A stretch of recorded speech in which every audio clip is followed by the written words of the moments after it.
नमस्कार दोस्तों, अग्निपुराण में आपका बहुत बहुत स्वागत है।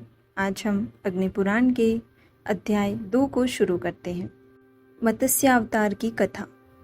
वशिष्ठ जी ने कहा, अग्निदेव, आप सृष्टि आदि के कारणभूत भगवान विष्णु के मत्स्य आदि अवतारों का वर्णन कीजिए। साथ ही ब्रह्मस्वरूप अग्निपुराण को भी सुनाइए, जिसे पूर्व काल में आपने श्री विष्णु भगवान के मुख से सुना था। अग्निदेव बोले, वशिष्ठ, सुनो, मैं श्री हरि के मत्स्य अवतार का वर्णन करता हूँ। अवतार धारण का कार्य दुष्टों के विनाश और साधु पुरुषों की रक्षा के लिए होता है।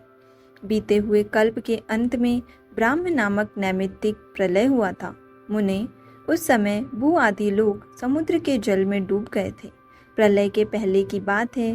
वैवस्वत मनु भोग और मोक्ष की सिद्धि के लिए तपस्या कर रहे थे। एक दिन जब वे कृतमाला नदी में जल से पितरों का तर्पण कर रहे थे, उनकी अंजलि के जल में एक बहुत छोटा सा मत्स्य आ गया। राजा ने उसे जल में फेंक देने का विचार किया। तब मत्स्य ने कहा, महाराज, मुझे जल में न फेंको, यहाँ ग्राह आदि जल जंतुओं से मुझे भय है। यह सुनकर मनु ने उसे अपने कलश के जल में डाल दिया।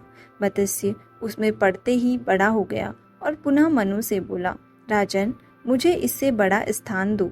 उसकी यह बात सुनकर राजा ने उसे एक बड़े जलपात्र में डाल दिया। उसमें भी बड़ा होकर मत्स्य राजा से बोला, मनु, मुझे कोई और विस्तृत स्थान दो।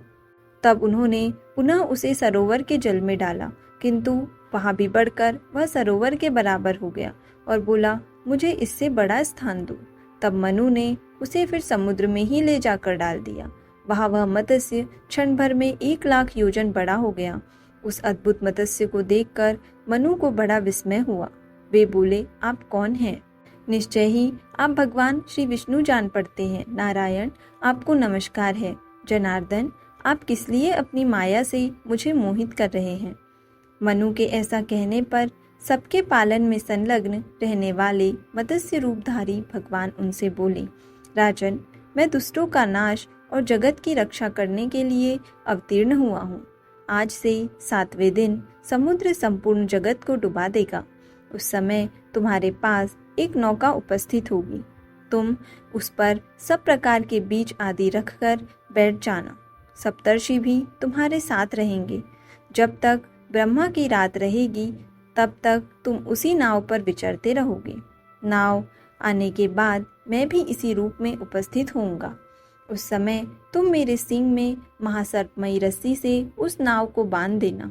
ऐसा कहकर भगवान मत्स्य अंतर्ध्यान हो गए और वैवस्वत मनु उनके बताए हुए समय की प्रतीक्षा करते हुए वहीं रहने लगे। तब नियत समय पर समुद्र अपनी सीमा लांघकर बढ़ने लगा। तब वे पूर्वोक्त नौका पर बैठ गए। उसी समय एक सिंह धारण करने वाले सुवर्णमय मत्स्य भगवान का प्रादुर्भाव हुआ। उनका विशाल शरीर 10,00,000 योजन लंबा था। उनके सींग में नाव बांधकर राजा ने उनसे मत्स्य नामक पुराण का श्रवण किया, जो सब पापों का नाश करने वाला है। मनु भगवान मत्स्य की नाना प्रकार के स्रोतों द्वारा स्तुति भी करते थे। प्रलय के अंत में ब्रह्मा जी से वेद को हर लेने वाले हयग्रीव नामक दानव का वध करके भगवान ने वेद मंत्र आदि की रक्षा की। तत्पश्चात 12 कल्प आने पर श्रीहरि ने कच्छप रूप धारण किया। तो यहाँ अग्निपुराण के अध्याय 2 का समापन होता है। आज के लिए इतना ही। धन्यवाद।